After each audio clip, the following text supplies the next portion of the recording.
महसूल राज्यमंत्री वाळू पकडत असल्याचा अनिल परबांचा विधान परिषदेत गंभीर आरोप। महसूल राज्यमंत्र्यांना सस्पेंड करू शकता का, अनिल परबांचा सवाल।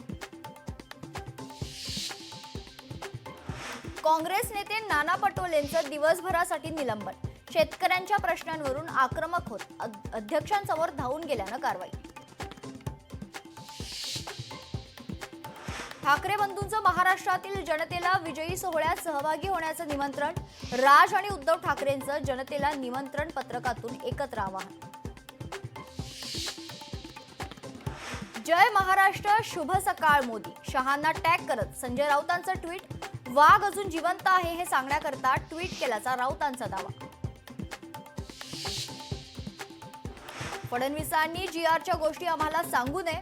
फडणवीसांनी जीआर काढल्यानं शिवसेनेची स्थापना झाली नाही। फडणवीसांच्या टीकेवर संजय राऊतांचा जोरदार पलटवार।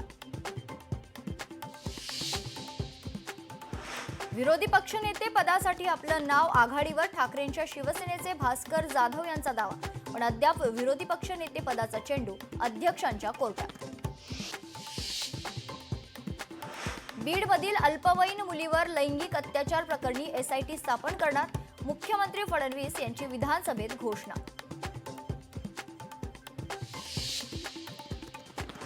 कुंडमळा इंद्रायणी पूल दुर्घटनेचा अहवाल 15 दिवसात येणार। अहवाल आल्यानंतर दोषींवर कारवाई। मंत्री शिवेंद्रसिंह राजे भोसलेंची सभागृहात माहिती।